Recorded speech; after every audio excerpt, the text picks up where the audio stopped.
daawwattoota waliif TV qophii sona aartii keenyaa tokko jennee eegallee jirra. Qophii sona aartii keenya har'aadhaani eebba fiilmii koodee gama keessaniin gahu. Fiilmiin kun akkamitti hojjetame? Taatota akkamitti irratti hirmaate? Direct kan godhe eenyu? Producer isaa eenyu? Qabiyyee akkamidha kan inni of keessatti qabateetiin hin jiru. Egeree fiilmii Oromoo boruu irratti ammoo miira akkamidha kan inni gaaddisa akkamidha kan inni kaayetiin jiru. Abdii akkamidha kan inni koreetiin hin jiru kan jedhu eebba fiilmii koodeedhaan wal qabatee jiru gama keessaniin gahuudhaan as Ilillii International Hotelitti argamnedha kan nuti jirru. Egaa eebba fiilmii kana irratti hirmaattota akkasumas taatota fiilmii kana irratti hojjetan waliin turtiin taasisna. Egaa koodee fiilmiin directorri koodee fiilmii komeediyaan Waaqoo producer isaas akkasuma milkiidha. Egaa ofumaaf taatoo ta'anii ofumaaf produceraa isaanumtummoo qopheessitoota fiilmii kanaadha. Egaa kalaqa entertainmentiidhaan qophaa'ee kan dhihaate Kofiin tiimiin koodee jedhanii fiilmii bareedaa fi hawwataa ta'e tokko akka isaan gama keenyaan gahan abdii guddaa qabna. Egaa yaada hirmaattota akkasumas ammoo fiilmii kun egaa ilaalamee booda ammoo miirri daawwattootaa maal fakkaatas jedhu gama keessaniin keenya qophii sona aartii keenya har'a gama keessaniin kan gawan Daraartuu Nagaash gama gummaa kaameraatiin Lammii Solomoon waliin jira. Haga xumura sagantaa keenyatti waliin turaan affeerraa keenya turtii gaarii.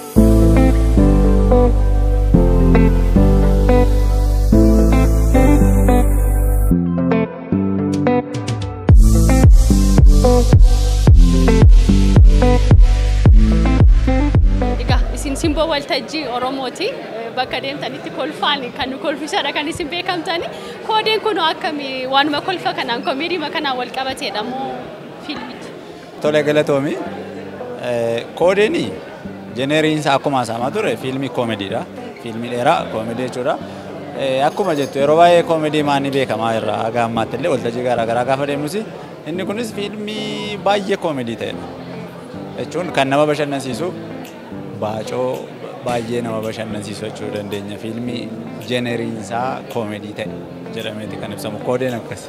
Koodeen egaa tiimii Kofiin tiimii keessanii tiimiidhuma keessaniin kan hojjetameef natti fakkaata miti hunda goggoroo tiimiidhuma keessaniinidha. Abdiin fiilmii Oromoo irra jiru maal fakkaata guyyaa har'aa ammoo gaamina akkuma ilaalaatiin jirtu gara keessa seennee fiilmicha walumaan ilaallee boodas walitti deebina garuu haalli jiru akkasiin abdattanidha. Dhugaa dubbachuufi baay'ee magaariidha jennee yaadna. Beekamaadha gaa hojiin fiilmii dadhabsiisaadha.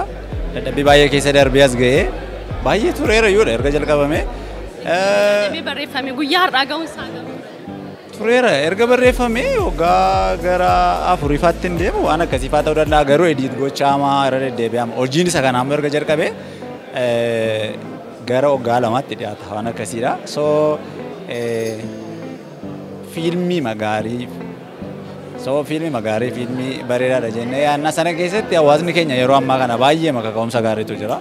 Isa duriirra jechuudha jijjiirama gaarii jira akkuma walii galaatti. Kanaaf iyyuu har'allee akkuma argitu namoonni hirmaachuudhaaf dhufan hedduudha. Nullee gammachuu guddaan nutti dhaga'ama jechuudha. Kanarras baay'ee eeguutu hin taane waanuma sirrii ta'edha. Aga yaadnetti garuu bareedaadha baay'ee malkaadha. Egaa nuti seennee walumaan daawwannee yaada daawwattootas keessaa wal bira qabnee ilaalla. Walumaan keessa seenne. Tole ulfaadhaa galatoomaa ilaallee immoo walitti deebinee ollolla. Ulfaadhu galatooma. Galatooma guyyaa har'aa fiilmii koodeetu bakka kanatti nu qabeetiin hin jira. Mee abdiin gama fiilmii Oromootiin jiru maal fakkaata? Fiilmii koodee immoo akkamitti eegaatiin hin jiru? Isinis galatoomaa waan nu affeertaniif fiilmiin afaan Oromoo amma sadarkaa guddaarra ga'ee jira jedheen yaada. Tarkaanfachaa jira. Baay'ee haala gaariirra jira. Gama fiilmii koodeetiin olaalle immoo fiilmiin koodee baay'ee bareeda. Akkuma laaltukaa koomedii irratti xiyyeeffateeti. Koomediidha. Koomedii of keessaa qaba. Uummata keenya bashannansiisa jenneeti. Hundumtuu akka aktara tokkootitti irratti kan hirmaate keessumaayyuu dargaggoota lafaa dhufaadhaa dargaggoota kaatanii ani hin quufne irra jiran akkasuma kanasiin jechuu barbaada. Kaleessa har'aa fi kaleessi aartii Oromoo maal fakkaata? Kaleessatii fi anarraa walitti dhufu har'a gaariirra jirra. Waaqayyo galannaa ga'uuti. Ijoolleen keenyas lafaa dhufaan dargaggeessi bakka bu'aan kunis hojjechaatuma jiru. Fiilmii istaandaardii qabu hojjechaa jiru. Ogummaadhaanis taanaan gama kaameeraattiinis akkuma argitu kana fiilmiin isaa fiilmii ajaa'ibaati kan hojjechaa jirani. Kanaafuu kana caalaa immoo amma immoo kanaan booda immoo hin dhuunfanne jennee yaadna. Kanaafuu Filmiin bareeda. Kanas hin jechuu barbaada. Faadhaa galatoomaa egaa koodee walumaan seenni Egaa achumatti wal argina mee ilaallaka waan fakkaatu. Tole galatoomii biqilaa guyyaa har'aa egaa fiilmii koodee irratti wal arginee jirra. Meetoo egaa kan fiilmii koodee egaa keessuma seennee haala jiru hin hubanna. Mee ati fiilmoonni akka kanaa kun qophaa'uun isaanii atis akka ogeessa fiilmii tokkotti haalli jiru maal fakkaata? Amma bakkeerraa gaafa laaltu baay'ee tola. Fiilmiin koodee yeroo dheeraa yeroo isaan hojjechuu jalqabanii ka'inaan beekaa yeroo dheeraatti fudhatanii hojjetanii koodee waan baay'eetu adda godha maaliif jaanar isaan qabatanii dhufanii koomeediidha. Fiilmiin akkasii afaan oromootiin amma ammaatti yoon dogoggoruu baadhee nama hojjete hin beeku reeffuma hojjetamaa jira. Kanaaf waan addaa ta'ee ilaaluuf hawwiidhaan seenaa jira. Atis yeroo baay'ee fiilmiiwwan garaagaraa kan keessa dabalatee kan namoota hedduus yeroo eebbisiistanii jirtu. Garuu mee uummanni akka miirri uummanni yeroo fiilmiin garaagaraa eebbifamu fiilmiis ta'ee gama kitaabaanis guutummaan aartii keessatti hirmaannaan uummataa yeroodhaa gara yerootti maal fakkaata? Ati duraanis kan kee irratti hin jira ammas kanarratti wanti garaagarummaa qabu jira wanti abdii qabu immoo jira. Dhugaa dubbachuuf gama fiilmiitiin akka sabaatti baay'ee dudduubafnee jirra. Hojii isaa irrattis daawwataa horachuu dadhabuu irrattis daawwatootis dhibuun booddee itti nu hambisee jira. Maaliif saba miliyoona 60-50 ofiin jecha fiilmii tokko eebbifamee miliyoonii tokko guyyaa eebbaa nama hammamtu argamaa sana booddee hammam siniimaa irra tura yeroo hammamii isa jettee gaafa laaltu baay'ee hojii baay'een akka nurra jiru kan agarsiisudha. Hawaasi keenya immoo dhugaa dubbachuuf fiilmii irratti hubannoo inni qabu baay'ee amma kana ol kaadha jennee dubbachuuf hin beeku. Kana jedhee waan dubbadhu hin qabu garuu waan kan isaa sappoorti gochuudha. Yeroodhaa gara yerootti. Haga tokko. Wanta abdii qabuun ni mul'ata. Egaa kan kaleessaar har'a wayyaa kan araaramoo boru wayyaa maaliif bara eelaan ilaalame nama 5tu ilaalee hidhamaa ture. Har'a immoo sanarra fooyyee qaba. Akka bal'aa saba bal'aatti garuu hojiin gama fiilmiitiin hin jiru waan ta'eef waggaa tokko keessatti fiilmiin 5-4 kana kan darbe kan yeroo itti eebbifamnes waan jiruu fi jijjiirama guddaa qaba jennee afaan gunnee dubbachuuf hangama kootiin konfidensiin adawwata. Atis akka ogeessaatti yeroo yeroodhaan itoo fiilmonni ba'anii yeroo yeroon eebbifamuun barameera ta'eeti tarii odeessinis sanuma hin miireeffata jettee yaadda hanqinni gara ogeessaatiin jiru hoo dadhabbii fiilmii keessa jiru hoo? Inni guddaan dadhabbiin gama fiilmii keessa jiru ogeessa bal'aa dhabuun keenya nu miidheera. Maaliif namni fiilmii afaan oromoo tokko hojjeta yoo jabaate 2 hojjeta sabooddeen isaa ogeessa horachaa hin jiru. Dhugaa dubbachuuf fiilmii hojjenna fiilmii oromoo fiilmii afaan oromoo yeroo jedhame odeeffamu malee fiilmii meeqa qabda yoo jettee ilaalte qubaan lakkoofta attee yuutuubii irra waan search goote meeqa akka argattu hin argita. Kanaaf waan hin hojjetamne irratti hojii guddaa jira jennee dubbachuun soba. Miidiyaa irratti yeroo dubbannu fiilmii afaan oromoo yeroo dubbannu akkuma fiilmiin meeqa hojjetame biyya biraa dhiisnee fiilmii afaan amaaraatiin hojjetamu ilaaluun gaadha. Waggaa tokko keessatti yuutuubii qofaa fi 100 oltu hojjetama. 200 amma 200tti hojjetama. Hanqina ogeessaati moo nu biratti maaliin jettee yaadda? Tokko hanqina ogeessaas akkuma jirutti ta'ee saawwa abbaan gaanfa cabse ormija jaamsaa abbaan kan isaa kan utuu hin jabeeffatin ogeessota jiran utuu jajjabeessee kasaan ogeessota biraa horan amma hawaasichi hin goonetti wal qabatee dhuma jira. Gama hundumaatiin wal qabatee jira. Dadhabbiin hawaasa biras jira, ogeessa biras jira. Gama mootummaatiinis baay'ee jira. Keessumaa mootummaan gama kanarratti zarfii fiilmii irratti xiyyeeffannoo addaa waan godhee hojjetes waan hin jirree fi nu ulfaata. Jira jennee dubbachuuf baay'ee soba ta'a.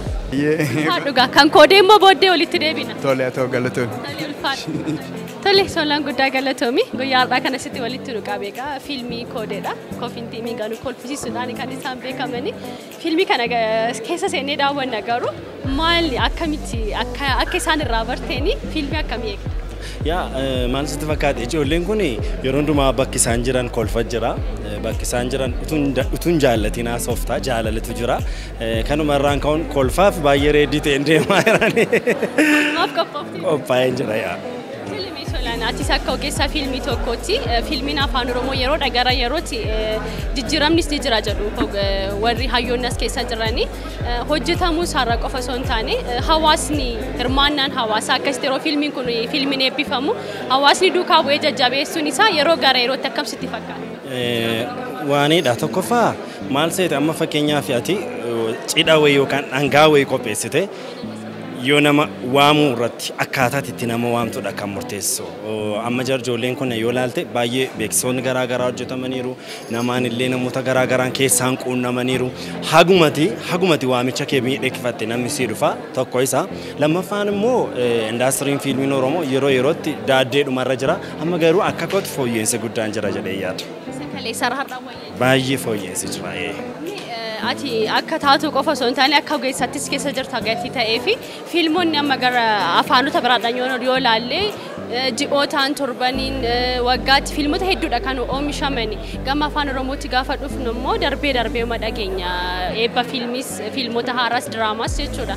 Kuni hanqina gama ogummaatiin jiruudha ammoo aartii Oromoo keessatti danqaan kun akka dafameen hin oomishamneef rakkina kan ta'e maal jettee yaadda? Inni guddaan wantoota ammatti kaasteef inni guddaan tokkoffaan rakkina faayinaanshaal yookaan rakkina maallaqaa jira. Inni lammaffaan uummanni Oromoo baay'eensaa baadiyyaadha kan inni jiru. Akka biyyaatti yoo ilaaltu magaalaa Finfinnee kana bakki fiilmumti biraan yookaan inni argisiifamu magaalaa Finfinnee kana immoo uummati keenya baay'een hamma galaa irra malee hin jiru. So manni itti waa argisiistu hin jiru yoo ta'e namni dhufee si ilaalu hin jiru yoo ta'e seema tokko gaafa eebbaa qofa namni dhufee si ilaale isa boodaan dhufu. Sun hanqinoonni kun jiru ittaan sun immoo dhiibbaa kana dura sirna gabrummaa kana dura ture irraan kan ka'e afaan kana fiilmii hojjettu gulaalamuun maaluun wantoota baay'eetu itti maxxanfama namni fiilmii hojjetus waan ija gaariin ilaalamu namni fiilmii kana ispoonser godhus abbaan qabeenyaa sin sodaata sun foobiyaan isaa ammayyuu nama keessaa hin baane garuu amma wanta fooyya'aa jira jedhee yaada. Sakalee sararama wayyaa kan danqaa ta'ee dhufe wantoota kanneen ni jettee yaadda. Egaa keessa linnee koodee fiilmii walumaan daawwanna. Atis kolfaaf qophooftee jirta. Mee garasumatti malee boodarratti immoo fiilmii kana akka yaaddeef maalti hanqina qaba isa jedhu moo walitti deema? Tole ulfaadha.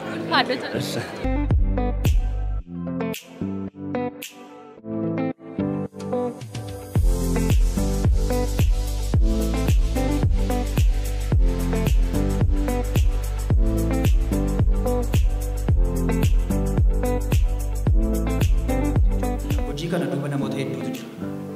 Namoota nuun qarshiidhaan illee afoorrii gochuu hin dandeenye garuu jaalala nuuf qabaniif jaalala aartiif qabaniif jecha akka dinqiitti nu bira kan dhaabatan namoota hedduutu jiru. Isaan kan fiilmii kana duuba kan jiran hundumaa karaa hundumaatiin fiilmii kana duuba kan jiran baay'ee galatoomaa ulfaadhaa jechan ittiin si galateeffadhuun qabu fayyaanaa ta'a ana waaqoo amaanu'eelii wal biratti beektu. Yeroo dheeraas immoo wajjin turreerra fiilmiiwwan gaggabaaboo siitkoomii baay'ee waliin hojjenneerra har'a garuu guyyaan kun anaafis isaaniifis ispeeshaalii anaaf guyyaa addaati baay'een gammada isinii wajjin yeroo amma kanaa deemee bu'aa baay'ee waliin dabarsinee yeroo milkaa'aa kan argachuu keenyaaf guyyaa kana milkeessuu keenyaaf walii wajjin kana milkeessuu keenyaaf gammachuu guddaan natti dhaga'ama baay'een gammada. Hiriyoota obboloota jechuun natti ulfaataa waaqoon maatii koo wajjin waggaan dabarsa caalaa si wajjin yeroo dabarsitu baay'een isin jaalladha jechan ittiin isin usun qabu. Yoo akkaataan dhaabbii koo nama lallabu fakkaate dhiifama waldaa tokko dandee. Hundi keessan iyyuu nu kabajanii fiilmii keenya ilaaluu fi addanatti waan argamtaniif baay'een guddisee isin galateeffadhaa baay'ee galatooma. Asumaan immoo namoota ani baay'ee jaalladhu hojii isaanii baay'ee kabaju Yoosii Galoo Galaanaa Gaaromsaa Yoosaan Geetaawun Leencoo Fiqiruu fa'aas jiru al tokko hamilee naa kennaaf.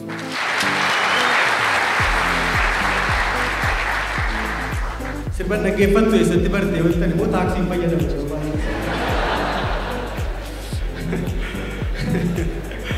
warra waldaa dalgana ilaalaa jira. Ji'a ja'an darbu kan naa dabali yaadde.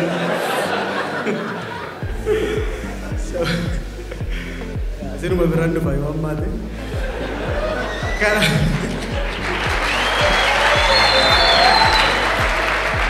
Baay'ee galatooma. asna fuulduratti gammadaan fa'aa jiru abdiisaan fa'aa burukee fa'aa hunda keessan maqaalee ibsuun danda'u Dooktar Naafi Addisoolan Saamishaa tuuta diraamaa kiyyoo baay'isoo akka carraatee kan walirra bu'ee diraamaan kiyyoo har'a ilaalamee xumurama kutaan dhumaa diraamaa kiyyoo asuma jira jechuudha. Inni ilaalle waan ta'eef carraa addaas ni qopheessine irra warra addana jirtan. Attamitti akka dhumu achumaan dhufanii isaan gaafachuu danda'u.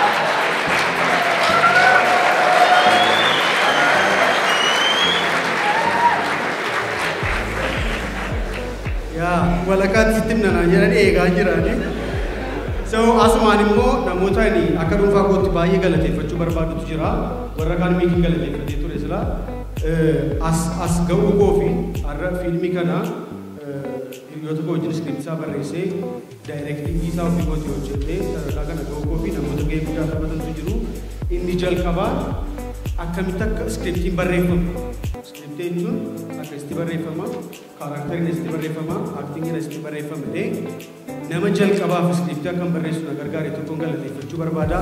Bakka jirtuutti ol kaatee dhaabbataa biqilaas. Kiruun miidiyaa addana jirtan hundi keessan nu kabajanii waamicha keenya kabajanii addana dhufu keessanii fi baay'ee ulfaadhaa baay'ee galatoomaa isiniin jedhaa. Dhumarratti galateeffadhee fixuu kana hin dandeenye sagantaa kana akkasitti akka miidhaguu fi galma kana eeyyamsiisuu keessatti piroosesii guddaa kan nu wajjin deemee akka obboleessaatti waan rakkanne isa gaafachaa bakka hundumaatti nu wajjin ta'ee kan nu gargaaraa ture obboleessa keenya jedhu baay'ee na hangafa abbaa keenya gammadaa olaanaatiif hamilee guddaa na kenna.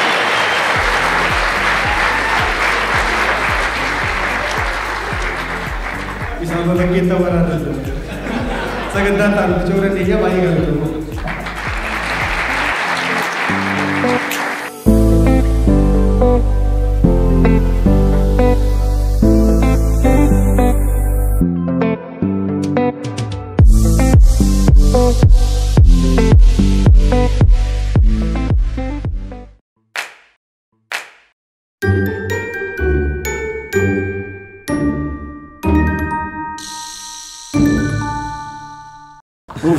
Maaloo akkam babbareedu isaan akka isaa itti uffatanii deemu. Ana dhaabaa nam tokko akkatti nan se'ateen beeku. Wanta itti barreessu iyyuu birri sadii galeera. Obbo Jaaraan jiran miti? Injiraan isaan amma ba'anis. Afuuftuu akka keetii kan silaa. Olgash hin ajjeerna. Akka kanaanaa dhangalaasu hunda haadha keenya. Ajab. Har'as fiigicha moo? Aagaan koo maal balleessi? Jalis. Kottu anatu si yaadana gubi. Ittiin xiqqaa ture. Gooftaan kiyya uummata kiyya. Egaa dullumni dhufuu isaati jechuudha. Nama ajjeesu maan ta'a. Boontuu mana jirti.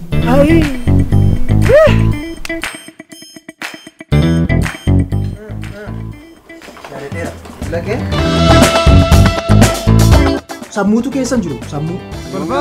Kolfaa sa'i.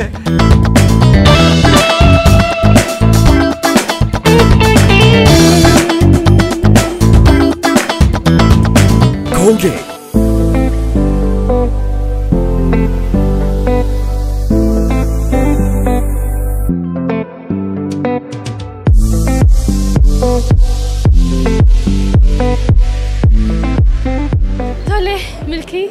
milkoofne egaa fiilmii koodee daawwanneetiin booda kan milkoo ijoollee deebine nuti hedduu gammanne ati hoo? Anillee baay'een gammade dhugaa miira natti dhagahame si ibsuun baay'ee natti ulfaata.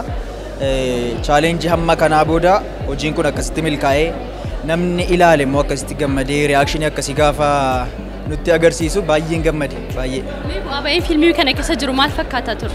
Bu'aa ba'iinsaa egaa inuma ulfaata amma aartiin keenya bu'aa ba'iinni qabullee wal fakkaata yeroo baay'ee xinnoo kan keenya fiilmiidhuma aartiidhuma Oromoo kan xinnoo ishee chaaleenjii isaa ulfaataa gochisiisu maarkeetingii isaati. Baasiin itti ba'aa garuu hojiidha galii argamsiisu turre jiraata.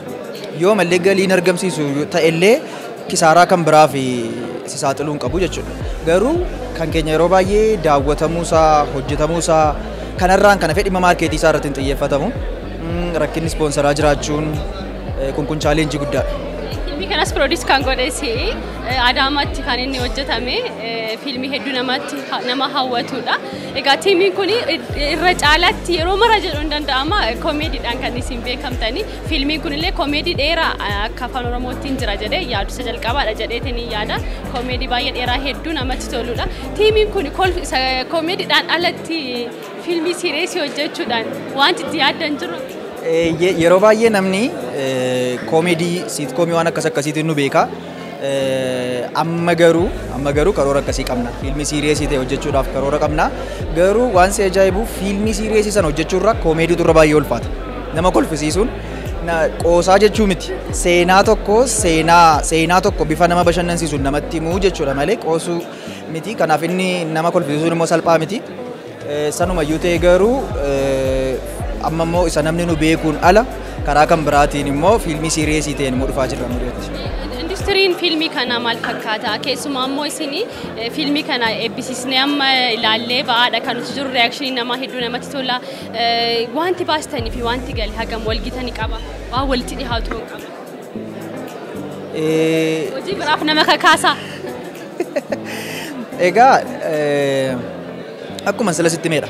Maarkeetingiin hojii aartii keenya baay'ee duubatti hafee jira. Baay'ee. Dhimma maarkeetingii kanaa irratti infoormeeshinii namni qabus dhaabbatonni garaagaraa qabanis baay'ee gadi bu'aadha. Biyyuma kana keessa iyyuu ta'e afaan kan biraadhaan kan hojjetan nu caalaa dhimma maarkeetingii kana irratti hojjetu itti milkaa'u yeroo baay'ee. Kan keenya garuu rakkina maaliitu jira seeti?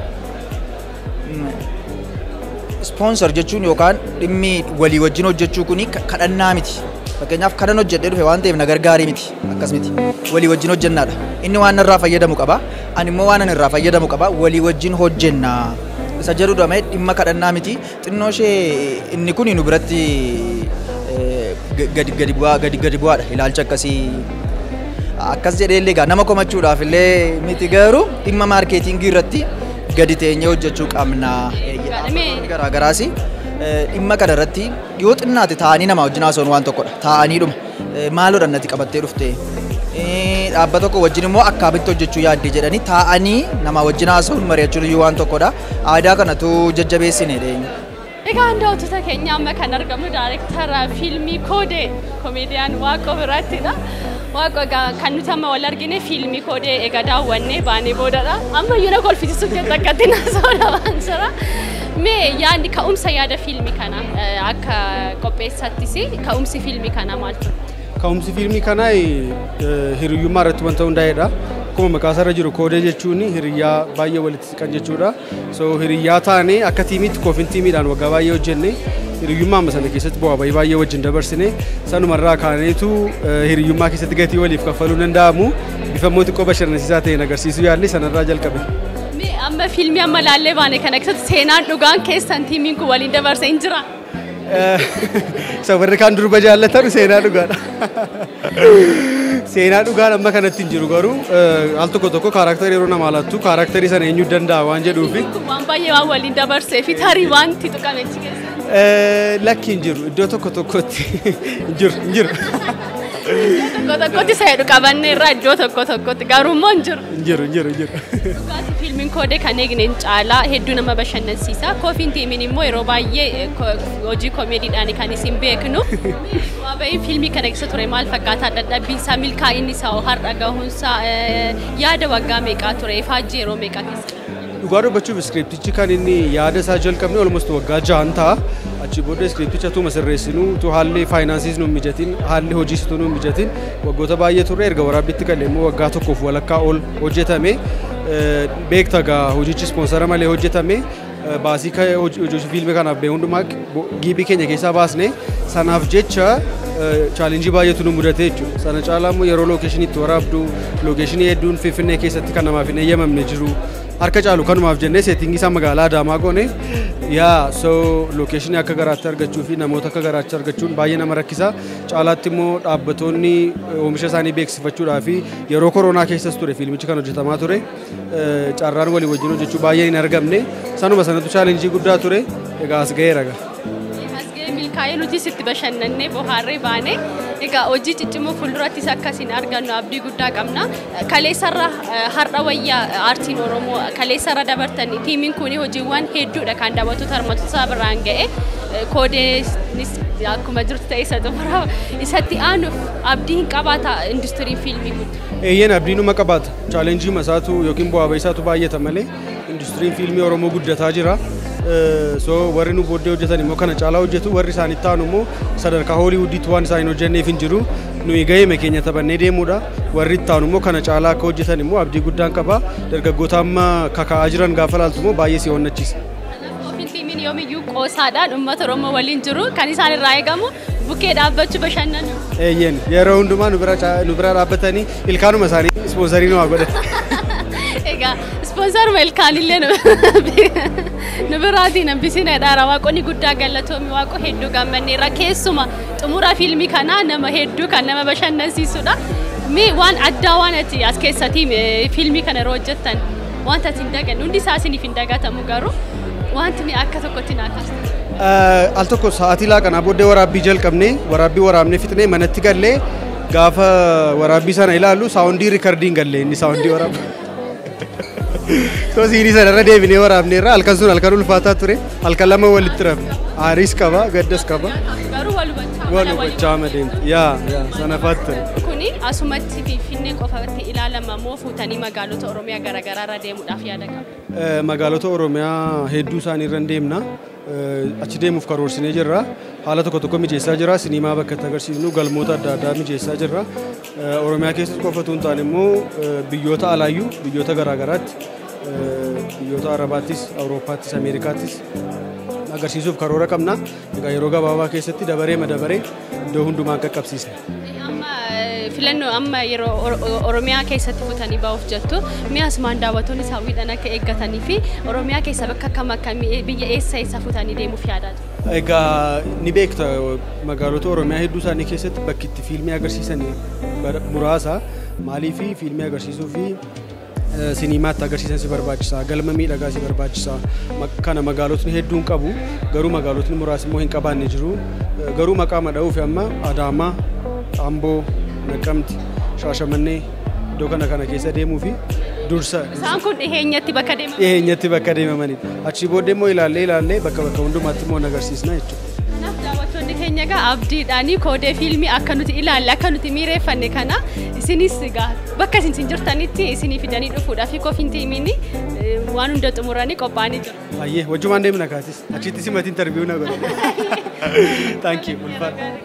Fiilmii koodee daawwannee amma yeroo miira isaa waliif qoodaadha kan nuti jirru ati ogeessa tiyaatiraadha fiilmiis diraamas hunda keessa hin jirta mee akka sanaan koodee akkamiin laata? Koodeen waan koodeen waliif oolu waan koodeen waliif godhu namni akkamitti koodee isaatiif akka jiraatu gatii akka kaffaluu ammam gatii kaffaluu akka qabuu fi akka danda'u fiilmiin keessatti of ilaaledha. Kan biraa immoo yeroo baay'ee kolfi nurraa fagaateera wanti siiriyees wantoota ta'an keessa ishuu keessa waan jirru yeroo kanatti immoo koodeen akka malee nu kofalchiisee waan guddaa dhaamsa guddaa nu dhaame fiilmii baay'ee bareedaa na hawwate natti tole. Ogummaatiin akkamitti ilaalu? Akka ija ogummaatiin akkaataan caaseeffamni istooriinsaa baay'ee bareedaadha. Filoonsaa yaa'iinsi isaa baay'ee namatti tola. Akkaataa kaasti itti godhan amalli taatotaa fi kaaraaktarri kennamee sun kaasti bakki namni bakka sanatti kaasti ta'e sun baay'ee walirraa deemu. Inni baay'ee wal gita. Dabalataan sinematograafiin isaanii baay'ee bareedaadha. Piroodakshinii baay'ee bareedaadha kan argine. Haalli itti qajeelchanis asiin gaafa eegne asiin gaafa eegne asiin. Kanaaf bakki gipheellee itti uuman bakka baay'ee bareedaa bakka nootti isin taane akkaataa gipheen itti uumame walumaa galatti komeedii keessatti yeroo baay'ee gipheen booldi ta'ee mul'atu kana irratti garuu gipheellee akkaataa itti arginedha. Kanaaf baay'ee bareedaadha baay'ee hin jaalladhe. Harka caaluun dogoggoruu baadhee ogummaa tiyaatiraa irratti kan ati dabarsitu garaagarummaan isaa daawwattoota keenyaaf qophii kun qophii sona aartii waan ta'eef fiilmiin akkasumas tiyaatirri garaagarummaan isaanii kamtummoo irra caalatti cimina qaba yoo jedhu bu'aa bahii qabaata. Tiyaatirrii fi fiilmiin wanti isaan tokko godhu hin jiraata, wanti isaan gargar isaan godhu hin jiraata. Garaagarummaa isaan irratti gaafa haasofnu tiyaatirri wanta laayivii daddarbu taateewwan fiilmii keessatti arginu tiyaatira keessatti isin argina. Taatonni hin jiru, istooriin hin jira, gipheen hin jira, wantoonni achi keessatti arginu hin jiraatu. Garuu tiyaatirri maaninni laayiviidha. Baay'ee hin ulfaata kan jedhamus kanaaf kallattiidhaan tamsaasaa seenaan isaatis ta'ee taateewwan sunniin kontiiniitii itti fufiinsa wanni jedhamutu jira. Kontiiniitii sana laayivii achumatti eegamaatiin hin deema. Fiilmii gaafa ta'u garuu waraabbiin isaa guyyaadhaan guyyaatti ji'aan ji'atti seetingii achi keessa jiru sana yoomessa sana eeguudhaaf fiilmii keessatti lookeeshinii isaa filattee yeroo isaa eeggattee kan galgala waraabdu galgala guyyaa kan waraabdu guyyaa yoomessa sana akkaataa sanaatiin qindeeffata. Tiyaatira gaafa ta'u garuu yoomessa isaa waltajjii irratti hojjetta, laayitiidhaan hojjetta, siinariitiidhaan hojjetta, diyaaloogiidhaan hojjetta. Carraaqii baay'ee gaafata yoomessa sana fidachuudhaaf. Eeyyeen achuma irratti hojjetaa jirtu rakkoon tokko doosii mudate kat gootee wanni akshin jettu hin jiru. Achitti taana improvise gootee si dhukkubus dandeechee xumuruudha tiyaatira keessatti. Kanaaf tiyaatirri baay'ee ulfaata. Fiilmiin isin ulfaatu jechuu miti. Eeyyeen achirratti amma fakkeenyaaf laayiviidha. Miirri tiyaatira irratti barbaadamu achuma irratti sa'aatii sanatti ta'uu qaba. Bo'uu qabda taanaan gidduudha namni dhufee too waan si gubu akka buusu si kennu hin jiru. Achumatti bo'uu danda'uu qabda fakkeessuu hin dandeessu. Gaafa fiilmii ta'u garuu waraabbiidha. Waan barbaadamu sana goonee kat goonee itti deebinee ta'u waraabuu hin dandeenye. Wantoonni kunniin garaagarummaa isaan lamaan gidduu jiru haga ta'e in ibsa jedheetiin hin yaada. Oromootiin tiyaatirri xiyyeeffannaa itti kennamee gara mootummaatiinis gara dhaabbilee dhuunfaatiinis wanni xiyyeeffannaa itti kennamee galmi tiyaatiraaf jedhamu hin qabnu nuti. Fakkeenyaaf nu tiyaatira gaafa hojjennu siinariitii tootaalii yoomessa sana fiduudhaaf waltajjii irratti hojjenna waan hundumaa. Sun immoo koostiin isaa baay'ee guddaadha. Nuti amma gahee tokko taphataa irra magaalaa Bishooftuu keessatti 2009 irraa kaasnee giddugala leenjii banneeti kan hojjetaatiin jiru. Barsiisaatiin jira achitti. Ijoollee baay'ee sooradheera. Tiyaatiroota haga ammaa nu tiyaatira ja'a hojjenneera. Haga ammaatti Oromiyaarraa Adaamaa, Finfinnee, Shaashamannee akkas jedhee naannee kan agarsiise nu qofa. Odeessiin isaa maal fakkaata? Odeensiin tiyaatiraa reefu baraa dhufa malee after all tiyaatira odeensiinis bal'aa hawaasni bal'aan hin beeku ogeessotaan alatti. Hawaasni bal'aan tiyaatira maal akka ta'e hin beeku. Tiyaatira jechuudha diraamaa waltajjiirraa gaafa jetteetti salphata. Kanaaf namni siif hin seenu kadhannee maal jenne erga seenanii booddee garuu kaka'umsa guddaatu keessatti horatan baay'ee jaallatu. Kanaaf faayinaanshaali baay'ee cimaadha. Wannoo barbaada taatota hedduu barbaada. Taatonni har'a ati amma umurii kanaan akkaataa kanaan hojjette waggaadhaan booda tiyaatira saniin hojjenna gaafa jettu tariitii heerumtee ulfooftee maaf furdaattee maal taatee dhufta. Kanaaf bakka kee nama biraa leenjisne jechuudha nama biraa leenjista. Taatee waltajjii irratti ta'u sunniin immoo baay'ee ulfaataadha. Namni dhukkubsataa maal ta'a mudannoo hedduutu jira tiyaatira keessatti. Hanqinni taatoo hin jira, faayinaansiin hin jira, galmi hin jiru tootaalii. Odeensiin hubannoon hawaasaa tiyaatira irratti qabu hin jira. Ekspiriyaansiinis hin jiru fuuldura tanaan dura tiyaatiroonni baay'een hin hojjetamne. Oromiffaan tiyaatiroota baay'ee yaalii godhaniiru. Garuu tiyaatira haga kana fakkeenya godhannee itti deemnu baay'ee hin qabnu. Galatoomii dhugaa dubbachuuf fiilmiin koodee fiilmii ajaa'ibaati. Hojii isaan kanaan dura hojjetan irraa kaasnee waanuma eegaa turre illee irraa argine. So anis fiilmii kana keessa qaamaan jiraachuu baadhus dudduuba isaa jira. So hojiiwwan hojjetamaa jiran dudduuba hundumaa keessa tureera. Kan hin jechuu barbaadu fiilmiin kun fiilmii ajaa'ibaati, fiilmii gaariidha. Kana caalmaa maaliin hin ibsare? Walaloodhaan immoo fiilmii ibsuun hin ulfaata. Garuu hundaafuu dhugaa baay'ee itti gammanne namooti baay'een dhufanii daawwataniiru daawwataa baay'ee qaba. Uummanni Oromoo hojii isaanii akka isaan jaallatan anillee hojii isaanii akkasuma isaan faana jiraadhu illee baay'een jaalladha. So waanuma baay'ee jaallannu tokko waanuma irraa eegnu tokko agarre garuu akka dhaamsaatti kan isaaniif dhaamu hojii kana jabeessanii akka itti nuuf fufanidha. Hojii kan biraas akka irraa eegnudha. Osuma fiilmii Oromoo keessatti Oromoon fiilmii baay'een qabu. Fiilmooleen hojjetamaa jiran baay'ee muraasa. Qulqullinni isaanii kwaalitiin isaaniis akka durii miti. So fiilmii bareedaa akkasii gaafa agarru immoo itti aanu fiilmii haaraa tokko fiilmii hawwataa tokko akka irraa eegnu nu godha. So gara fuula duraatti egeree aartii Oromoo akka isaan ta'anii nama shakkiin qabu. Akka waan isa akka isaan harka jirutti mul'ata. Eeyyee. Warroota fiilmii koodee keessatti hirmaatan keessaa intallakkis bareedduna bakkeetti argamtee jirti. Mee maqaa kee fi haalli achirra jiru maal fakkaata? Maqaan koo Dibooraa Isiif jedhama. Fiilmiin akkuma argitanii fiilmii bareedaa ture. Fiilmiin kun baay'ee miti yaannee kan hojjenneera. uummanni Oromoos itti gammada jennee yaadna. Fiilmiin kun achitti fiilmii irratti narsii ta'een hojjedhe. Akkuma argitan muraasa baay'een hojjenne fiilmii irratti garuu haala addaadhaan immoo hin dhufne jennee yaadna. Jalqabaa keetti fiilmiin? Fiilmiin kun kan jalqabaa kooti. Akkam maal fakkaata kofiin tiimiin yeroo hunda nama kolfalchiisuudhaan kan isaan beekaman yeroo fiilmii kana hojjetanii miira akkamiitu ture isin gidduu? Baay'ee jaalala nu gidduu jaalala ture. Fiilmiin kun yeroo baay'ee kan isaanitti beekaman fiilmii kolfisiisoo qofa hojjetan turanii. Amma garuu haala kanaan immoo dhufneerra. Booriftaan immoo haala addaan hin dhufne jennee yaadna. Tole giftii koo galatoomeera. Galatoomeera.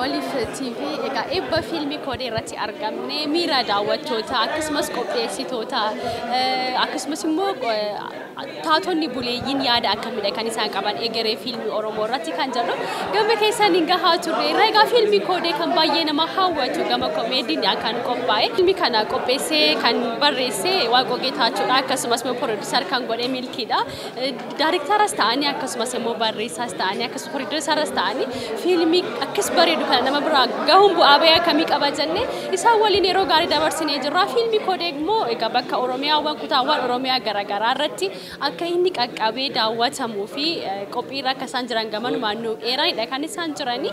Egaa fiilmii koodee kan hedduu nama hawwatu gama koomeedii ta'e akka fiilmii Oromootti isa jalqabaadha jedhamu kan danda'u koomeedii dheeraa haala kanaan nama hawwatu. Qopheessanii haala bareedaadhaan gama keenyaan gahaanidha kan isaan jiran. Egaa eebba fiilmii kodeetti argamuudhaan kan isin biraan gahaa turre sumarratti goolamnee jirra. Kan isin waliin ture Andaraartuu Nagaafi Lammii Solomoon Gaaramaa ogummaa kaameraaf teeknikaatiin na waliin turte taasiseera. Sagantaa irraa walitti deebina haga torbeen kan nagaasaniif haa ta'u gama kiyyaan nagaatti.